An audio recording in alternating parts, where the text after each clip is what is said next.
Thank you for tuning in to the GSMC Basketball Podcast presented by the GSMC Sports Network. I'm your host, Nelson, here on this amazing Wednesday, Jesus, I got every day of the week wrong. Wednesday afternoon. It's almost Halloween, and I'm very excited for that. I do have plans for that, but that's not what we are here to talk about today. We're here to talk about basketball. So, in this first segment, we are going to talk about the 76ers, but the NBA concluding their investigation on the 76ers and hitting them with a fine. And I'll go ahead and I'll explain why and what exactly the 76ers did wrong, what they violated in order to earn that fine from the NBA. Then in the second segment, we're going to talk about the Dallas Mavericks beating the Minnesota Timberwolves behind a Kyrie Irving masterclass performance in the second quarter. And then in the third segment, we're going to talk about the Warriors beating the Pelicans at home after being down by 20 points.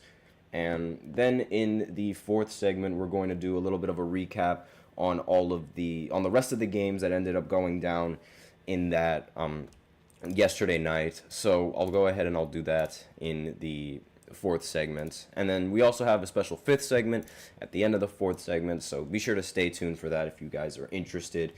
Before I begin, however, I'd like to remind everybody that we love to hear what you guys have to say during the show. Whether you guys have a hot take, whether you guys have a burning question, something that you've been dying to share, we're all ears. And if you really want your comment or question to get noticed, then I recommend using Super Chat. You just click on the $ below the chat box and you can send in your comments and or donations that way. If Super Chat's not really your thing, then that's totally fine. You can always use the link displayed below the ticker, gsmcpodcast.net, and you can send in your comments and or donations that way.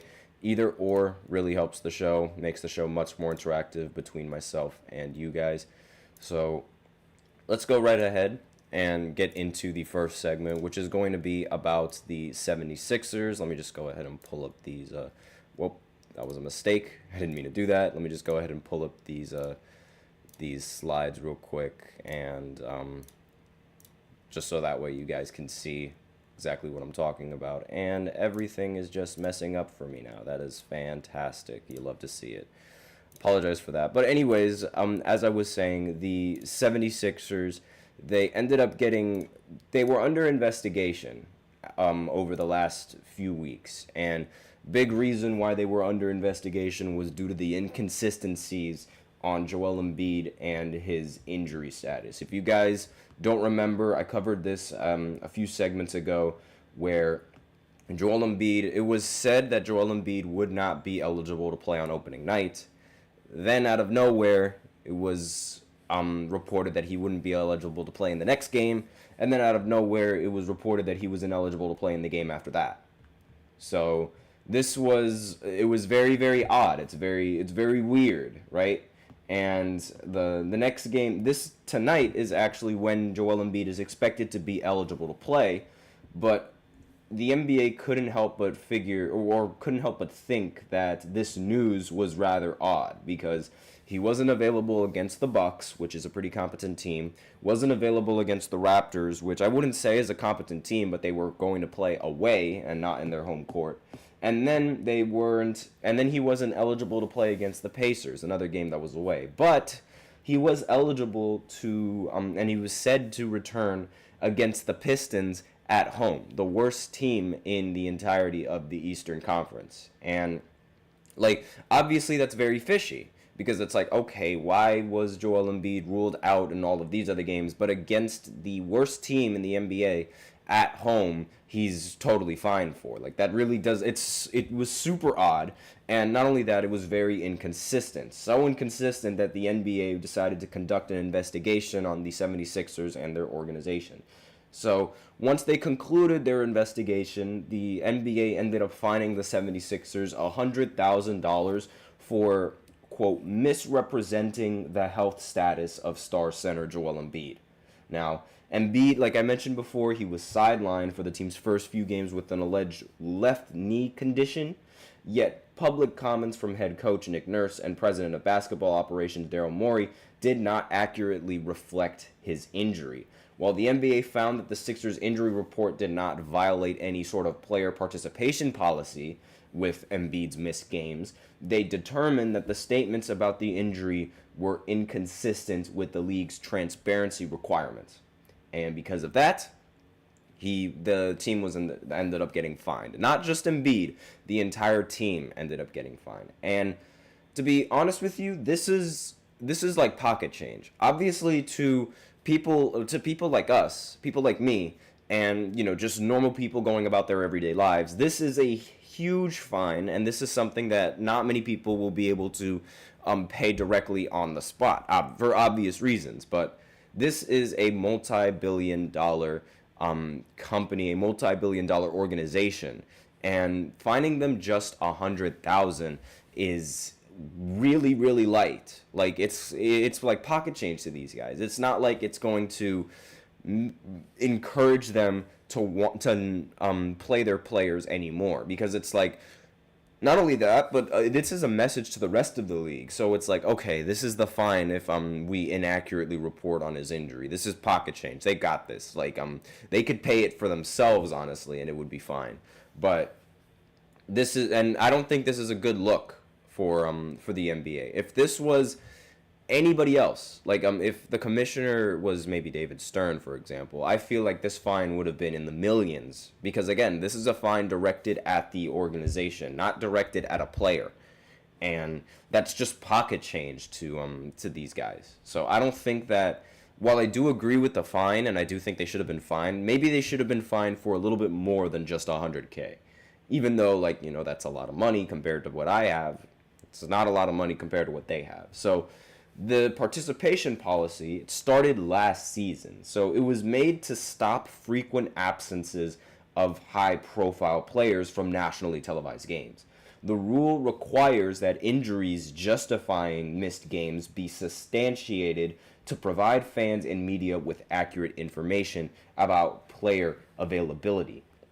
And the league investigated the Sixers for this, but the issue was not Embiid's absence, but the misleading public comments about his health. So they didn't necessarily, it was really just what they said in the press conferences that encouraged, that they found something wrong, as opposed to actually violating the player's policy, right? They violated the transparency policy. They did not violate the player participation policy that was recently established. So Embiid, he's obviously the former MVP. He's been vocal about his intention to no longer play in back-to-back games in order to preserve his health following another season-ending injury in last year's playoffs, and he expressed a commitment to managing his workload carefully. This continues a trend of NBA players prioritizing long-term health and playoff readiness over regular season wins.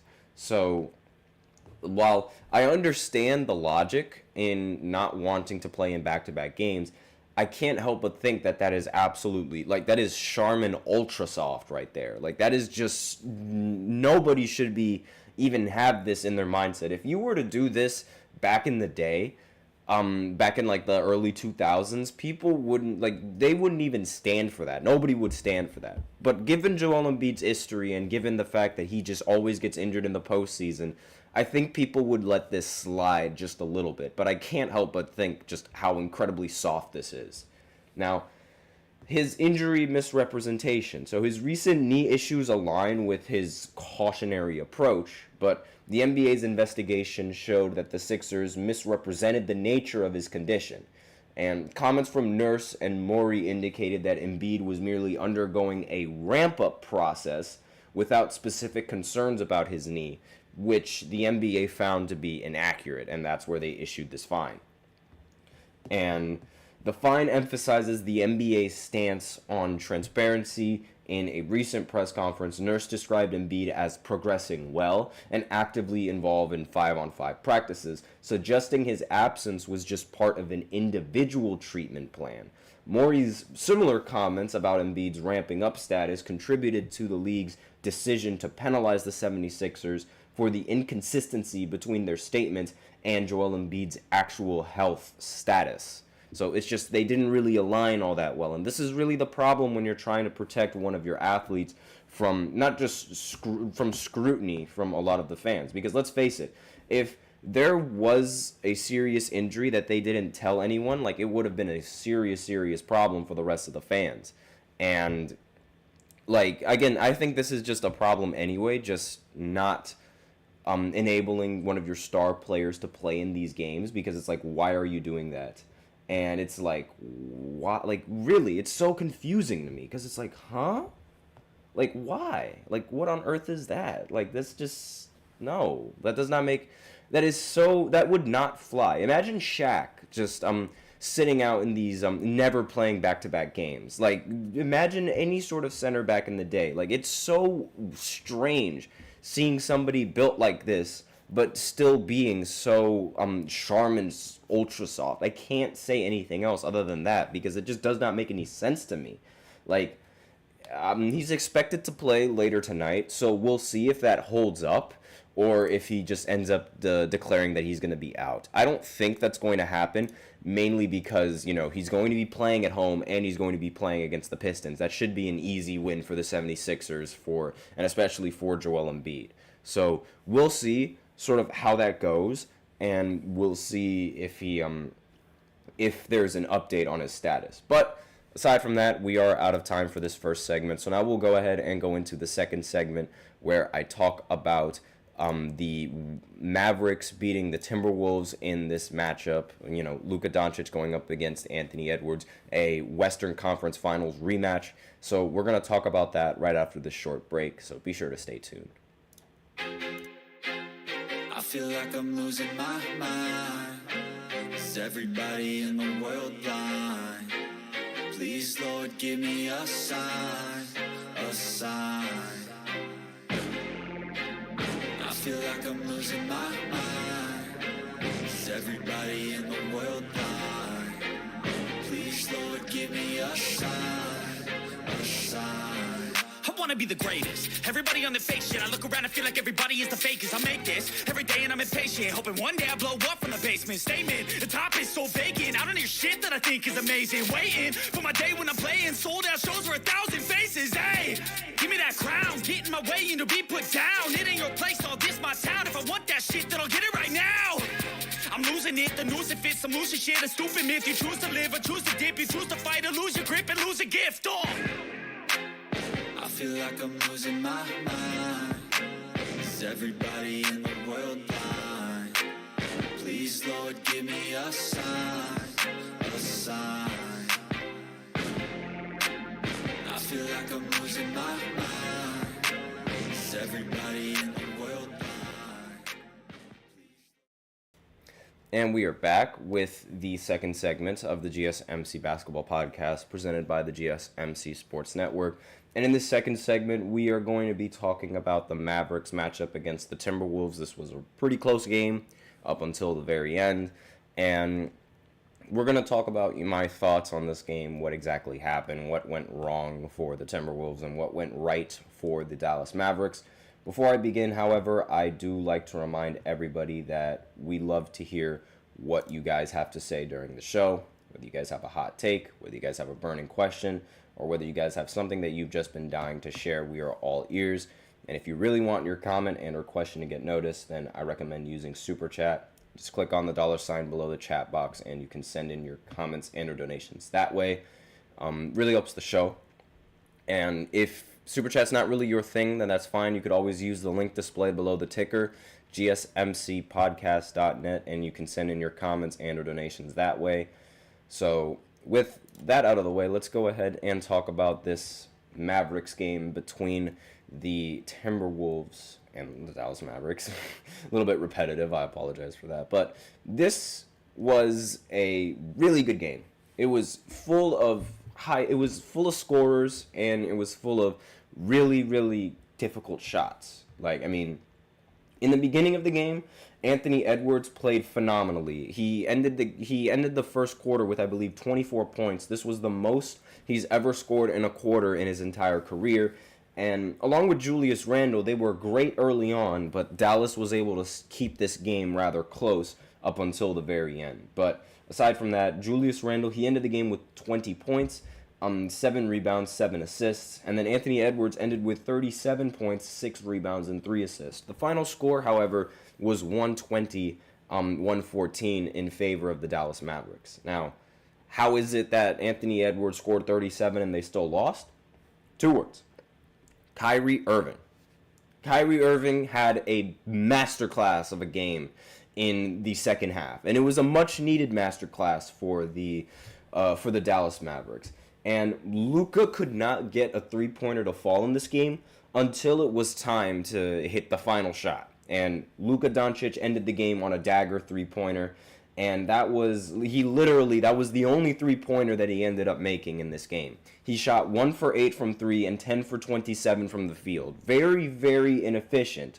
But, I mean, Kyrie Irving, he did what he had to do in this matchup. And he ended the game with 35 points, 13 of 23 from the field, and 6 of 8 from 3. Again, a much-needed masterclass coming in from Kyrie Irving to seal this win. And some other key players in this game, P.J. Washington ended up going 7 for 13, 3 of 6 from the field. Daniel Gafford did not miss a single shot, went 6 for 6 and 2 for 2 from the line. And that was the other scores for the Timberwolves. Like, they were there. It's not like they did not have anybody coming off the bench that didn't score. However, DiVincenzo has not been a really good asset to this team, or as good of an asset as I thought he was going to be with this team. He's 1 of 6 from the field, and he shot 1 of 5 from 3, which is a little bit uncharacteristic based off of what I was seeing from him on New York. And the rest of the players, Naz Reid ended the game with 14 points, 5 of 8 from the field. Jaden McDaniels ended with 13 points, 6 for 11 from the field, and Nickeil Alexander-Walker ended the game with 4 for 7 from the field and 11 points. Now, obviously, this was not enough to deal with Luka Doncic and that dagger that he hit in the end. Like, the game was close. The Mavericks were up by 1, and then Luka Doncic sort of had to put the game away with that final shot. And that's just what Luka Doncic does. Now, I picked the Timberwolves to win this matchup. I thought that they were going to, try and get revenge on the team that ended up bouncing them out of the postseason and preventing them from making the finals. But, of course, because I was the guy that picked them, that did not end up happening. And, of course, on the day, I ended up getting 2 games wrong. I mean, of course, it always happens. It's like, always, at least you got to get 2 games wrong. Always. I don't know what it is. I don't know why this happens, but it's like, I can never go perfect. It's always just that 1 or 2 games. I don't get it. And this was one of those games that it really, really shocked me towards the end. Because, again, like, this was winnable. Like, they 100% could have won in this matchup. They really could have.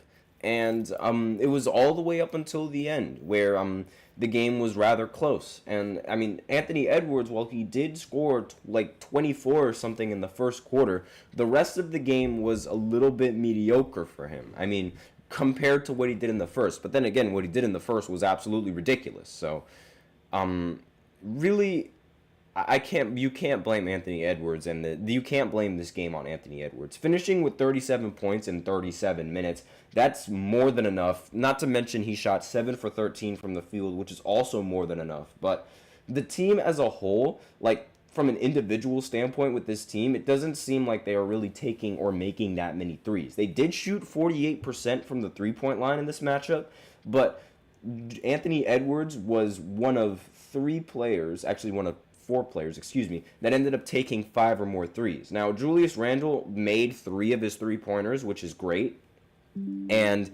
but from the field, 7 for 13, it didn't really seem like I expected him to take a little bit more shots than that. But again, I'm not going to knock Julius Randle off of having 20 points because, again, that's very impressive. But this Timberwolves team, they might be a little bit worse without Karl Anthony Towns. And go figure.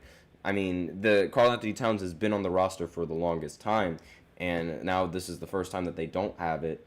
And I'm really, like, I'm incredibly shocked. Like, really, I'm super, super shocked because it's like, what on earth is what on earth is this? Like, this genuinely does not make any sense. I'm actually gonna blame it on the Kyrie Irving masterclass, honestly, because like he just went off in the entirety of the second half, and it's like it's really, really tough to guard Kyrie Irving, especially when you have a team like this whose only real competent perimeter defender is Anthony Edwards. And even then, there are times where Anthony Edwards' defense does get tested, mainly because, you know, he spends a majority of his time on offense and he doesn't have the stamina to produce it, right? But, you know, most of the time, this would, I don't think the Timberwolves, they really have enough scoring power in order to match up against these Mavericks. Like, that was really the big issue in this game. And what makes this even, like, not necessarily all that much crazier, but what makes it even worse is that Klay Thompson in this matchup did not have a very good game. He shot 2 for 7 from the field and 2 for 7 from 3 for 7 points. So, like, just imagine what they could have done had they, just imagine what they could have done had Klay Thompson actually had a pretty solid scoring night. Because, I mean, he was missing a lot of shots. This was one of his off days, and we've come to get used to Klay Thompson having a couple of off days, but there are going to be games where he doesn't have these kind of off days.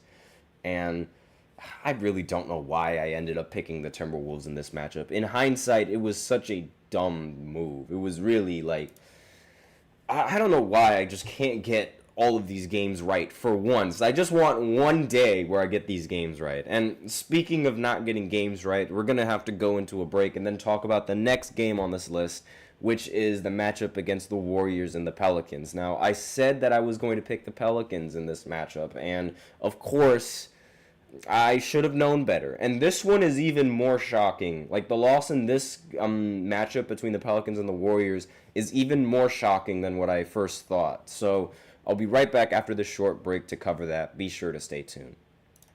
Looking for your daily fix of sports talk without having to pay for it? GSMC Sports Network is available on YouTube. Just search GSMC Sports Network. Get your fix of daily sports talk shows on YouTube, absolutely free. NFL, college football, NBA, MLB, MMA, UFC, fantasy football, and so much more. GSMC Sports Network has shows running all day long, with new sports shows starting every 2 hours. Just like on your favorite cable sports channel, except GSMC Sports Network is absolutely free. Just search GSMC Sports Network on YouTube to catch one of your new favorite shows, like the GSMC College Football Podcast, Chip Shot Football Podcast, Hoops and Heels Women's Sports Podcast, GSMC Basketball Podcast, and so many more. Check it out for yourself. GSMC Sports Network, now available on YouTube absolutely free. Search GSMC Sports Network on YouTube right now.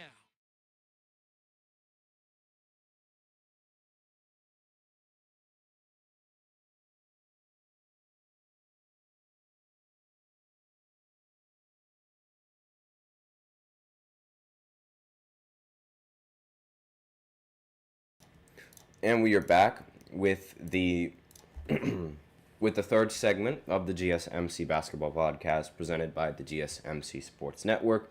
And in this third segment, we are going to be talking about the matchup between the Warriors and the Pelicans. And we're going to go right into this. So, as you guys know, originally I picked the Pelicans to win this matchup. I was hopeful that the Pelicans would be able to come out with this win and be able to not really surprise the Warriors, but sort of make the Warriors and their lives difficult. And to make matters worse, Stephen Curry was not playing in this game. Andrew Wiggins was also not playing in this game. So that's 2 of the team's main offensive scorers not participating in this competition. So you would think that the Pelicans would be able to come out with this win, right? I was wrong. And of course, in hindsight, I can't really say that I should have known any better, because like this is something that you just cannot predict. Like this is something that just that really just happened. I mean, the Pelicans, they started out really nice. They ended up leading the game 31-14 in the first quarter. But then after that first quarter, they just collapsed. They got outscored by double digits in every single quarter after that. Like, in the second quarter, they got outscored 33-20. In the third quarter, they got outscored 40-28. In the fourth quarter, they got outscored 37-27. Like, this was just a complete collapse coming in from the Pelicans in this matchup. They were up by so much early on in the game, and then it ended up turning out to be nothing. And it's like, how do you let this happen? I genuinely don't know how you let this happen. And Brandon Ingram, he ended the game with 30 points in this matchup. He shot 12 for 17 from the field, 3 of 6 from 3, 30 points. That's a very, very good game coming in from Brandon Ingram. 4 rebounds and 2 assists along with that. Again, a very good game. Zion Williamson, he ended the game with 31 points, along with 8 rebounds, 3 assists, 12 of 19 from the field, 1 of 2 from 3. Again, very good game coming in. But the problem was the rest of the roster. The rest of the roster essentially forgot how to play basketball. There's no other way to say it aside from that. I mean, the only other good player was Yevis Missy, and even then, he only scored 9 points for the Pelicans. He was 1 of 5 from the line, which is really not ideal, but he was 4 of 6 from the field. You can't really ask for much more than somebody like that. And it's just the rest of the roster, they did not play well at all. CJ McCollum, 2 for 8 from the field, 5 points, only taking 8 shots, and even then, only making 2 of those 8 shots, that is abysmal. That is really, really bad. And Jose Alvarado, he's not really that much of a scorer, but he ended up going 2 for 4 from the field with 6 points, 2 for 2 from the line as well. It's just the rest of the roster did not perform nearly as well as I expected them to. The only 2 players that ended up being in double figures in this matchup were Zion Williamson and Brandon Ingram. And you just can't allow that to happen, especially against a team that doesn't even have 2 of their best players on the roster, arguably 2 of their best players. I mean, you can make the argument that Andrew Wiggins is now a third option as opposed to a second option now, given the resurgence of Buddy Hield. Buddy Hield in these games for the Warriors has been absolutely phenomenal. I mean, in 29 minutes, Buddy Hield ended the game with 28 points, was also able to shoot 9 of 18 from the field and 7 for 11 from 3. That is hyper efficient from 3 with Buddy Hield. And not even just for Buddy Hield standards, but any player standards. That is incredibly efficient. Then there was also Lindy Waters III, who ended up finishing the game with 21 points, 8 for 13 from the field, 3 of 7 from 3. Again, really solid performance coming in from these players. Brandon Podziemski, 8 for 18, 19 points.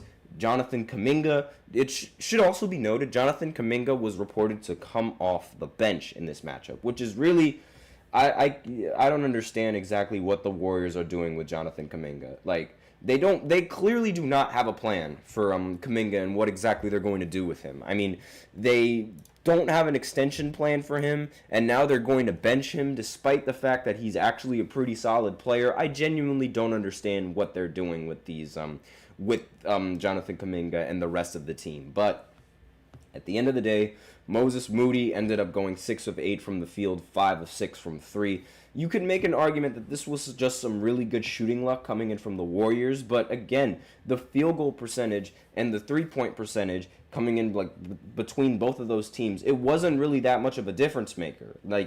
Now, the big problem, however, was the lack of 3-point attempts coming in from the Pelicans. They only took 22 3-pointers and then they made 9 of them. But the Warriors, they took 46 3-pointers and they made 21 of them. When there's a team shooting and making 21 3-pointers and you're only making 9, that is extremely difficult to beat. It's very, very difficult to beat. Not to mention the fact that the Warriors, they ended up having way more possessions than the Pelicans in this matchup, way more chances to shoot the ball than the Pelicans in this matchup. And on the Warriors side, Kyle Anderson did not play well at all, but that wasn't really, it wasn't a main factor for this game. I was very, very shocked to find out that the Warriors, they did not play Stephen Curry in this matchup, and they did not play Andrew Wiggins in this matchup, and they still were able to win without a problem. This is really, really bad. Just awful. I'm sorry to say this, but this is awful. for the Pelicans. And this is definitely going to move them down in the power rankings a lot. But for the Warriors, I'm actually a little bit scared because this team, this franchise, they refuse to go away. I don't understand it. They just refuse to go away. When you think they're not going to be good in a year, then they shock everybody. I don't understand what this team's got going on. I don't know what's in their Gatorade. I don't know what's in their water. I don't know what the GMs are cooking, but it is absolutely ridiculous. Just the amount of success that they've been able to have, not to mention just how they've been able to peddle that success with the rest of their stars. I mean, Steph Curry sitting out and you still win? And even then, Steph Curry, when he was playing in these games, he wasn't even playing well in a lot of these games. And yet the team was still able to win. I don't understand how they do it. I just don't. Like, it's maddening. It's incredibly maddening because it's like every single time that I think that the Warriors are going to go away, they don't go away. They just do not. I don't get it. It upsets me.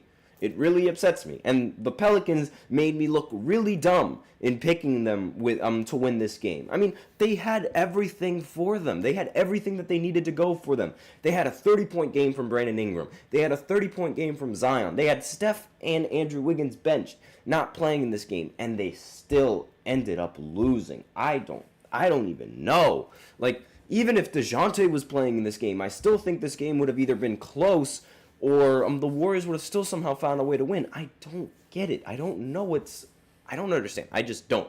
Like, this is so confusing for me. I'm baffled. And the fact that I got 2 games, it's literally just like, it's a curse. I think I'm cursed, guys. I think every single time I am destined to get at least 2 games wrong. And I think that is a curse. That is a curse that is going to befall unto me. I don't know what it is. I don't know why. I don't know how. I don't know when. But it just always happens. Who, what, where, when, and why. I just don't get it. I really don't.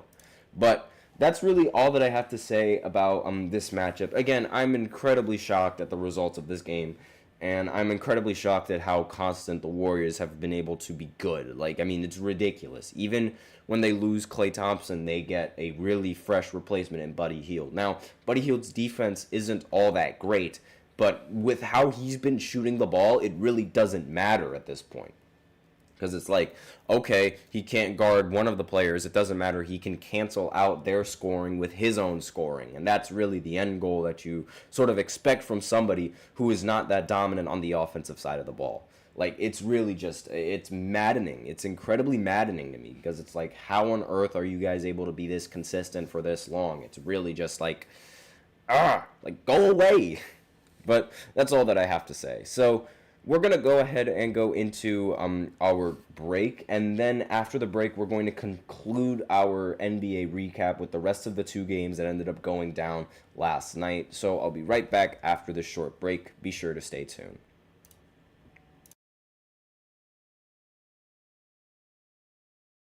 For the best and latest podcasts available anywhere, go to the podcast app on your cell phone and type in GSMC.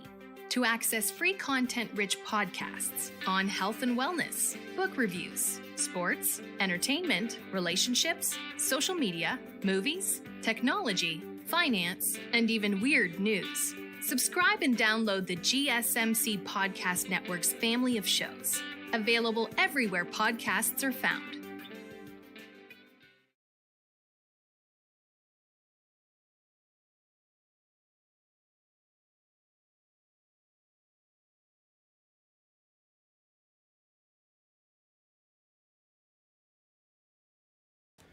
And we are back with the 4th segment of the GSMC Basketball Podcast presented by the GSMC Sports Network.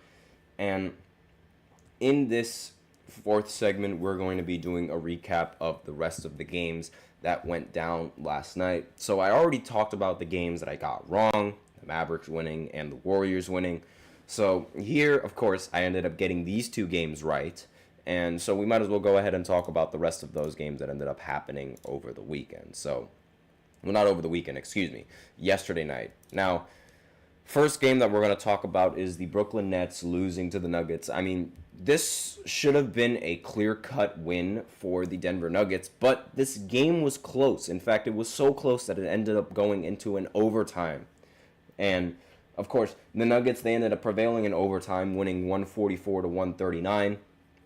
Jokic, of course, had another masterclass of a performance, 29 points, 18 rebounds, 16 assists, another triple-double for this man. It's just, he does it so effortlessly. I understand that he did play in some overtime games. He did not shoot a three-pointer in this matchup, but regardless, he still ended with 29 points and was able to shoot 11 for 13 from the line. Russell Westbrook also finally had a good game in this matchup. He ended with 22 points, 5 of 12 from the field, but 10 for 10 from the line, which is rather shocking for Westbrook standards. He also ended the game with 5 assists, a steal, and a rebound. So, again, about time that Russell Westbrook actually has a good game. And the rest of the players for the Nuggets, they also played really well. And that's sort of what I expected, because the Nets, while they might be solid on the offensive side of the ball, they really lack a solid defensive player, aside from Nicholas Claxton. And even then, you need some competent perimeter threats when you're going up against a team like the Denver Nuggets, who love to shoot the three-pointer a lot, and the Nets just didn't have that. They were able to make the game interesting, forcing this into an overtime with their scoring, because they also had considerable amount of scores, but more on that a little bit later. Michael Porter Jr. ended the game with 16 points. He shot 6 for 11 from the field, 4 of 7 from 3, so not really the best performance coming in from Porter, but still rather solid. Jamal Murray, 8 for 19 from the field, 2 of 7 from 3, 24 points. As I love to make jokes about Jamal Murray, he usually only shoots well when he plays against the Lakers. And I don't know why.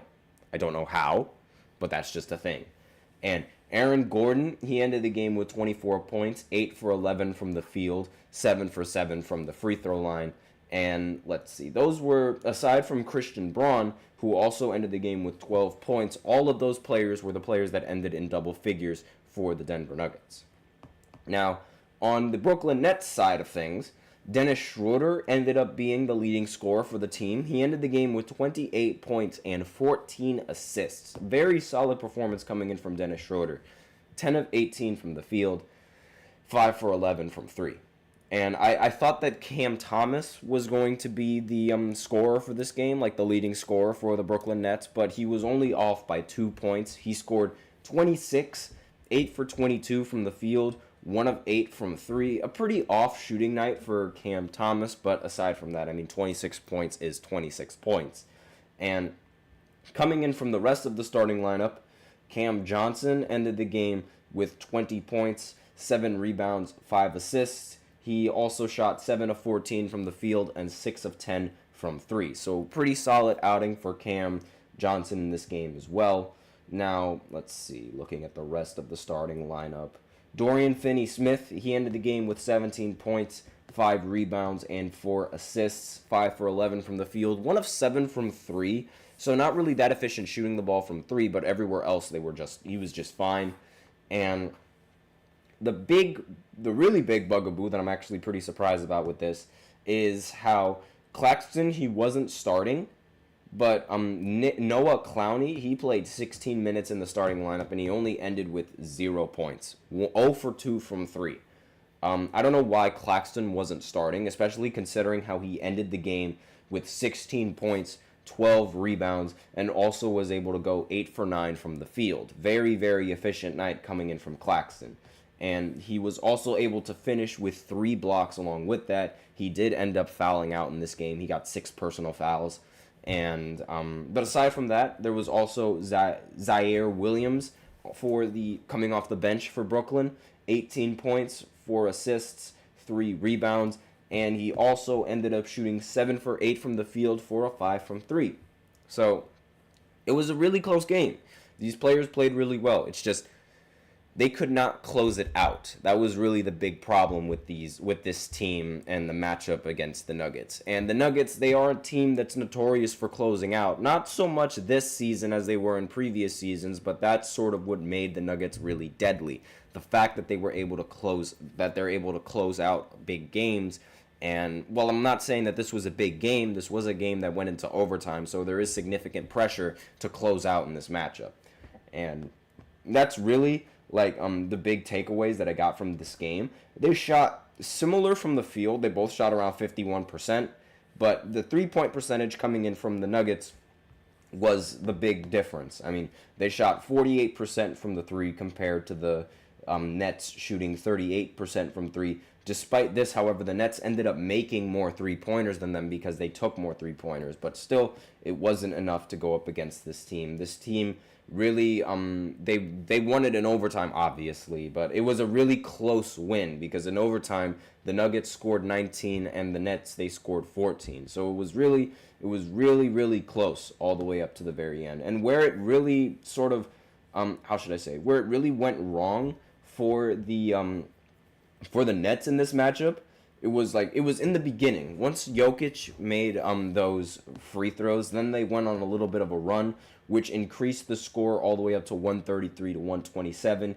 up until the very end. And then they've just been able to hold on to that lead all the way up until OT and continue scoring. Meanwhile, the Brooklyn Nets went a little bit stagnant and started missing a couple of shots. And the Nuggets, they were just rolling offensively, and they capitalized on that. So that's really the end of that game.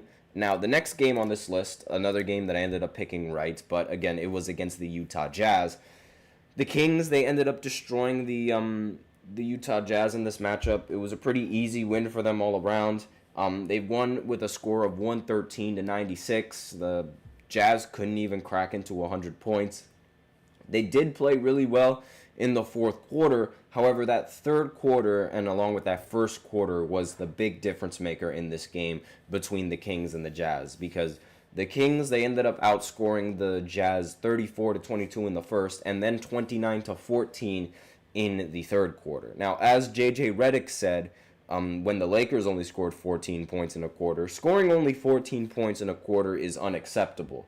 And it's really difficult to win a game when you're scoring like that and the other team is scoring in the 20s. Now, for the Jazz and their matchup, Lauri Markkanen did not play well in this matchup at all. He only played 17 minutes, however, and then he only got 7 points, 3 rebounds, 1 assist.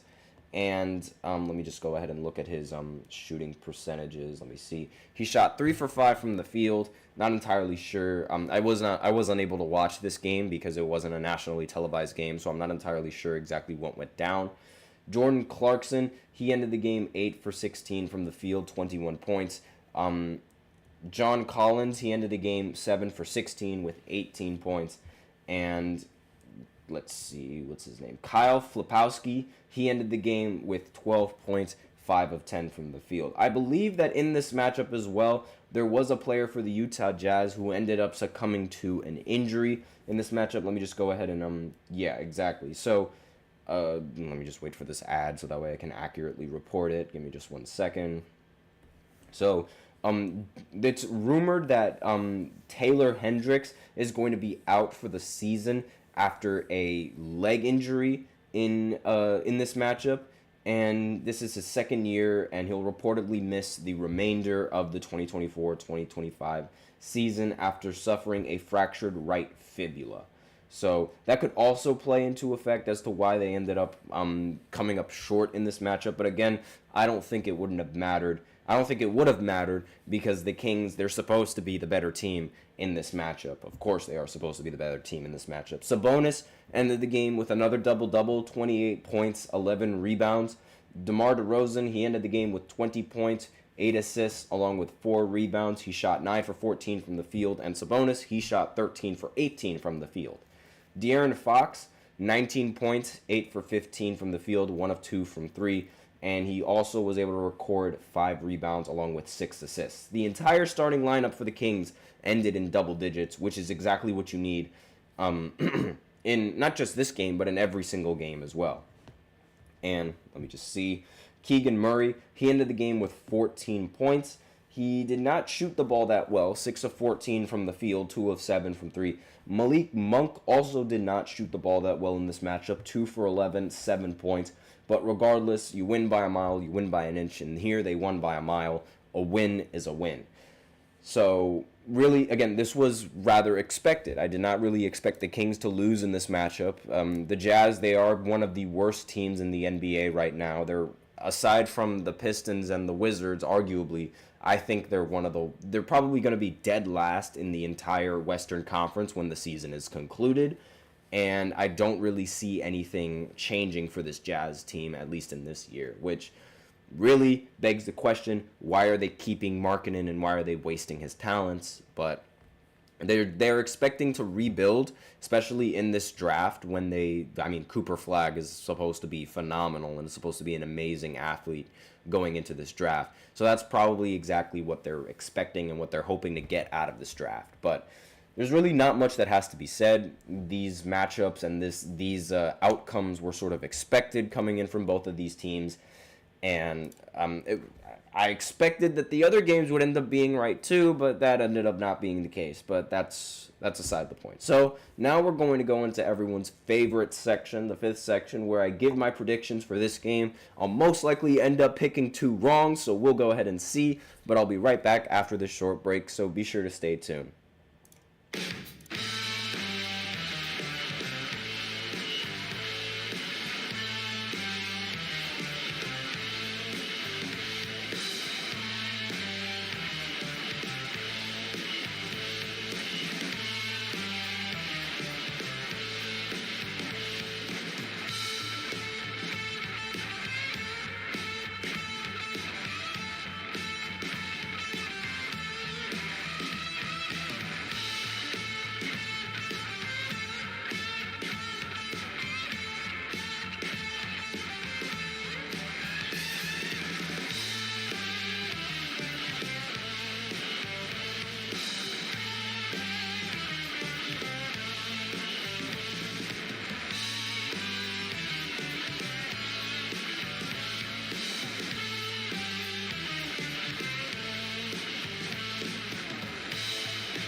And we are back with the fifth and the final segment of the GSMC Basketball Podcast presented by the GSMC Sports Network. And in this final segment, we are going to be doing a prediction on which teams are going to end up winning tonight's games. And I've been doing this a lot in these fifth segments. We have a lot of games to cover, and we have 4, 5, 6, 7, 8, 9, 10, 11 games that are going to be going down tonight. And we're going to go ahead and pick a winner a team that I think is going to end up winning all of these games. So, first game on the list. The Lakers are going to match up against the Cleveland Cavaliers. Now, I really, really want to pick the Lakers to win in this game, but based on how the Cavs have been playing, they're 4-0 so far. They've beaten two bottom feeder teams in their schedules. The two bottom feeding teams being the Pistons and the Wizards, but then they ended up beating the Knicks in a rather close game. But my gut feeling, I really think that the Cavs, they have the best matchups to go up against the Lakers. I think Jared Allen is going to be a really solid matchup for Anthony Davis, and I think Evan Mobley is going to be a solid matchup against LeBron. Again, anything can happen in these games, but I pick Cleveland to come out on top in this game. I expect the game to be close, but they do have the good matchups. Not to mention, the Lakers don't really have much perimeter threats to stop Garland or Donovan Mitchell in this game. So I think that the Cavs are going to end up coming out on top in this matchup. I hope that this is a game that I'm wrong about, just because LeBron and the Lakers and all that stuff. This is LeBron's former team, so I expect he's going to get a warm welcome inside of Cleveland. But again, I think that this is going to be a game that Cleveland inevitably wins. Now, the Knicks, they're going to match up against the Heat. The Knicks, they've gotten off to a really slow start, And despite this, I'm still going to go ahead with my gut, and I'm going to pick the Knicks to win in this matchup. I think that overall they're just a better team than the Miami Heat, and I think that their players can end up outperforming the rest of Miami Heat's stars and role players as well. I know that Miami is going to be playing at home in this matchup, but still, I just think that the Knicks are going to end up prevailing in this game. Now, next game on this list, the Nets, they're going to end up playing the Memphis Grizzlies. I think the Grizzlies are going to easily beat the Nets in this matchup. The Nets, they're going to be a rebuilding team. They're trying to, not necessarily, I wouldn't say that they're trying to lose every game, but at the same time, they aren't really looking to win championships this year. And the Grizzlies, on the other hand, depending on Ja Morant's injury status and depending on all that, regardless whether Ja Morant's in the game or not, I still think that the Grizzlies have enough talent to beat the Nets in this matchup. So that's my pick. I think the Grizzlies are going to end up winning. Next, the Warriors are going to play the Pelicans again in this matchup today.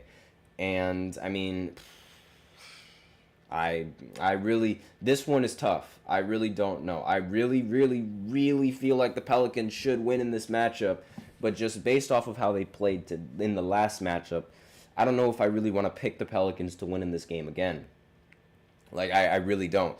But I'm gonna go with the Pelicans once again. I'm just gonna be stubborn, and I'm not gonna learn from this. I don't think that the rest of the lineup is going to play as bad as they did against the Warriors in the previous matchup, and I think they're going to sort of learn from the mistakes that they made in yesterday's game, and they're going to go ahead and beat them here tonight. Again, it's very odd. They play back-to-back the same opponents. That's so weird. But, yeah, I think that the Pelicans are going to be able to prevail in this matchup. I think so. Now, the Celtics, they're going to be playing the Pacers, and I'm probably going to go ahead and pick the Celtics in this matchup because, I mean, the Celtics, they're just by far the best team in the NBA right now. It's clear cut, and quite frankly, I feel like while the Pacers, they will play at home, I don't really have that much trust in Halliburton. And again, the Boston Celtics, they're just too good of a team, and I really don't think that they're going to end up losing in this matchup. It's going to be on ESPN, so I'm most likely going to tune into the game a little bit, but I think the Celtics are going to end up prevailing in this matchup. Next, the Hawks, they go up against the Wizards. This time, they're going to be playing in the Wizards arena. And I really, I would rather pick the Hawks in this matchup as opposed to the Wizards. I don't really trust the Wizards in this matchup. Even though they ended up beating the Hawks in that one game, I think that Trae Young is going to step up his game a lot in this matchup. And on top of that, the Hawks are 2-2 right now, so they have a good chance to win. They got this weird thing where it's like they go a few games above 500 and then they end up going right back to 500. They go a few games below 500 and then they go right back up to 500. So this time I think they're going to end up prevailing in this game and make their record 3-2. And the Wizards are going to continue being one of the worst teams in the Eastern Conference. Next, the 76ers match up against the Pistons. Now, it's expected that Joel Embiid is going to be playing in this matchup. Now, whether he does or he doesn't, I don't see any sort of change in the results. I think that the 76ers are easily going to come out and win this game, and regardless whether they have Embiid or not. But having Embiid is obviously going to make them win by a lot more. And I think you'd be crazy to pick the Pistons, but then again, anything can happen in basketball. I just don't have any faith in the Pistons this year. Next, the Raptors, they're going to be playing against Charlotte. I'm going to pick Charlotte in this matchup because Charlotte is expected to... They're going to be playing at home. I also really like what I've been seeing out of LaMelo Ball in these past few games. And while it wasn't really... it wasn't really that good of a game that he played a few days ago, he has been rather consistent. I mean, and it's not even like he played all that bad in his 27-point performance against the Heat. He was just a little bit inefficient in that game, and that's why I think he played less than good in that game. But aside from that, I still pick the Hornets to win in this matchup against the Raptors. I do expect a pretty solid game from Scotty Barnes as well, though. Next, is the Magic against the Bulls. Orlando Magic. Orlando Magic. I'm sticking with the Magic. I mean, Paolo Banchero is a completely different animal.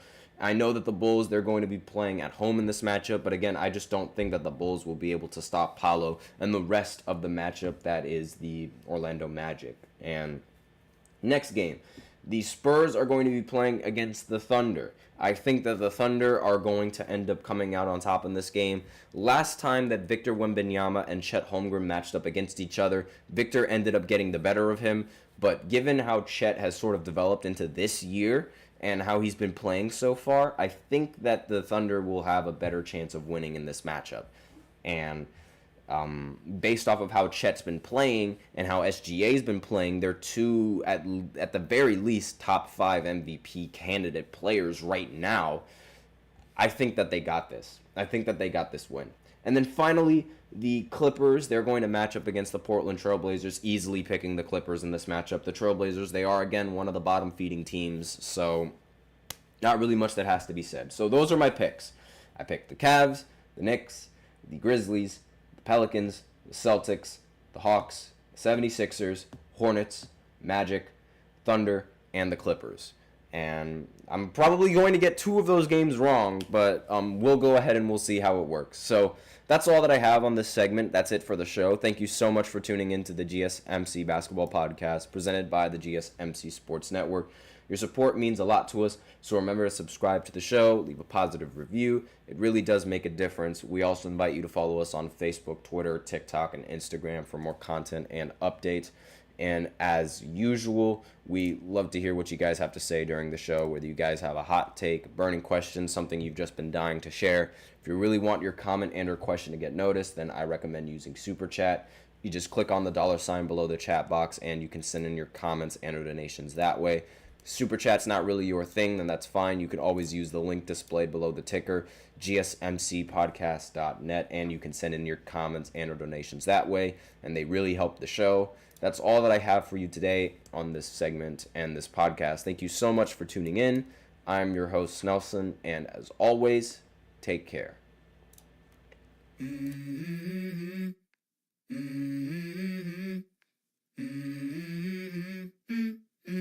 Let's go. I wake up to a little bit of drool on my pillow, feel like it's gonna be a bad day. Yeah, I'm tired of